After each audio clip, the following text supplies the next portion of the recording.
how do we know whether you got the right metrics, and how do you know whether you created them effectively?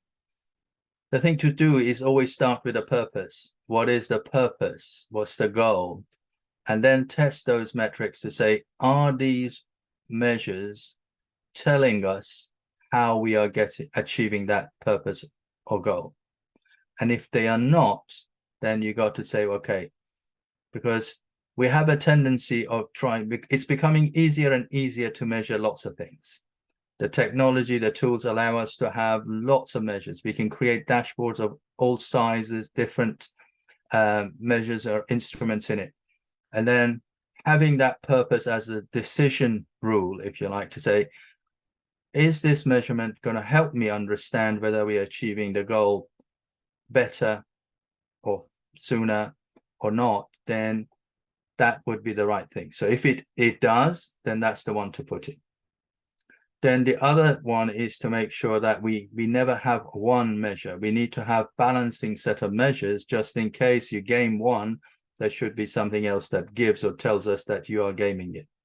So if we shoot after reducing the time to market and we get stuff out quickly, much shorter than it was before, but now our help desk is getting called, how do I do this? What does this mean? Where is that? And other quality, maybe it sort of, it breaks every so often, you got to restart the app or whatever. That is a balancing set of measure. And the other one could be the employee engagement, overburdening, stress. All of those things will balance to say, yes, you reduced time to market, but at what cost? You're now getting more churn, we're getting more sickness because employees are getting overburdened and tired, and the quality is gone down, and also the customer satisfaction is now going down.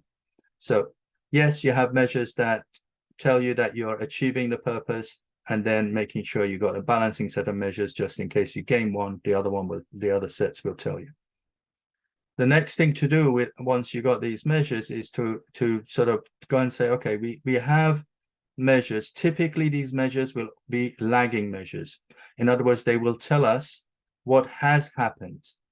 So reducing time to market, yeah, that's a lagging measure. At some stage, we realize whether that's quicker or slower. What are the leading measures? And these measures are typically a change in behavior.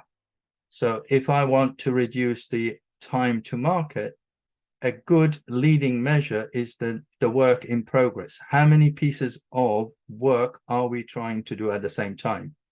Or how many plates are we spinning at the same time? Reducing that number will lead to the lead time or time to market to reduce. So that's a leading measure because that shows a behavior change. Have we stopped pushing more work in? Are we then only pulling work in when we got capacity and availability? In other words, we're getting one piece of work out before we start something else. It's not like just let's keep spinning plates. So those are the things to consider about measures. Are they telling us about how we are achieving the purpose?